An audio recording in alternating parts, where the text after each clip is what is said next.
Hey, how's it going tonight? Well, you don't know what time it is, but I do. Anyway, with my strange obsession with Chrysler and West Bend motors, you might have seen my 1959 Elgin 12 horsepower. Well, when I got that one going, I picked this motor up. It's a 1955 Elgin 12 horse. And I got it for $50 because I needed the bottom part of the lower unit, because the gear case that I got when it was on the motor, when I bought it, you see that edge right there? That edge is supposed to be flush with this.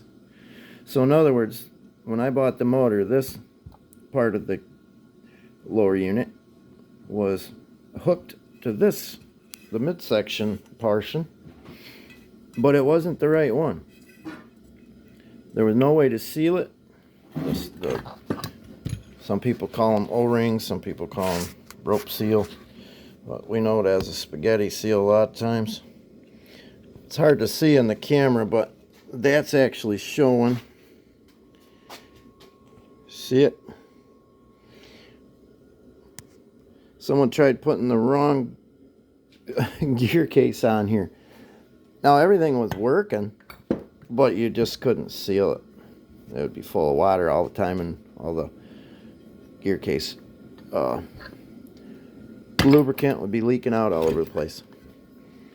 So I bumped into a guy, BJ. He polishes up the real old rare motors and sells them all over the country.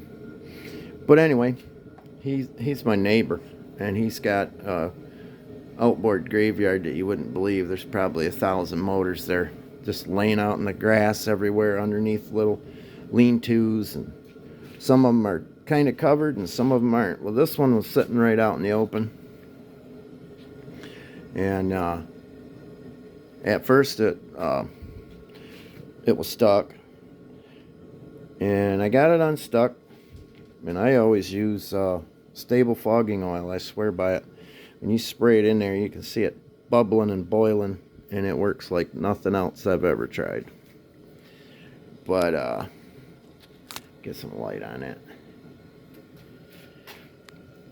When I finally got it broke loose, I run a compression check on it. I've had this motor for probably, I don't know, 10 months or so. But I didn't have any compression on the top cylinder. And I thought, oh well, parts motor. But I was talking to a friend of mine. I've never met him face to face, but we chat quite a bit in the evenings. And Franz Budenberg in Grandview, Missouri. He's my Chrysler parts guy. He has a it's called Franz Marine there in Grandview. And he says, pull the head off and see what happens. Look and see what's going on in there. So I finally decided to do it tonight. And look what I found. Blown head gasket. Put some contrast behind it. And that was the top cylinder. It blew out right around the fire ring. And that's why I didn't have any compression. The cylinders, they look pretty good. Really good, actually.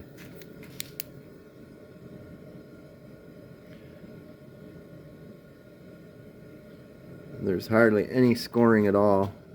All that discoloration you're seeing in there. I mean, there's a little bit. I can't even feel that with my finger. That's just carbon and what's from the I gotta grab a rag off the floor here. Dropped it. That's just from getting it freed up with the fogging oil. It started eating up some of that carbon. But the bottom cylinder, I wrote it down somewhere. Probably wrote it on the head, but yeah, flip it over the bolts. I know I wrote it down someplace, but anyway, the bottom cylinder had good compression, and everything's moving good. And so I think I'm going to move ahead with this one. I'm going to have to locate another gear case, but I got friends all over the place that have some of the stuff that I always go after. Everything's moving real good, and I think it's gonna live again to see another trip on the lake.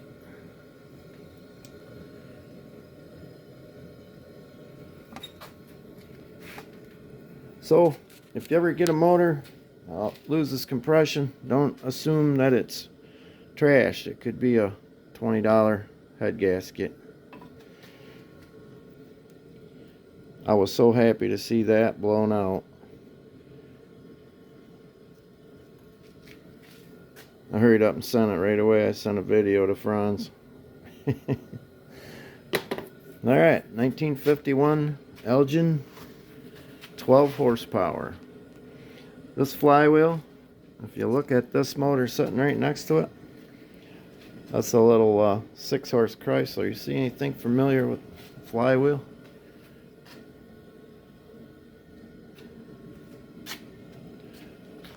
And if any of you guys got Chrysler outboards, you'll notice that recoil. Yeah, this Chrysler bought West Bend in 1965, somewhere around that. And a lot of parts, I don't know, can't say a lot, but there are parts that will interchange, such as a fuel pump. That fuel pump right there, I could take that off and put it on this Chrysler over here.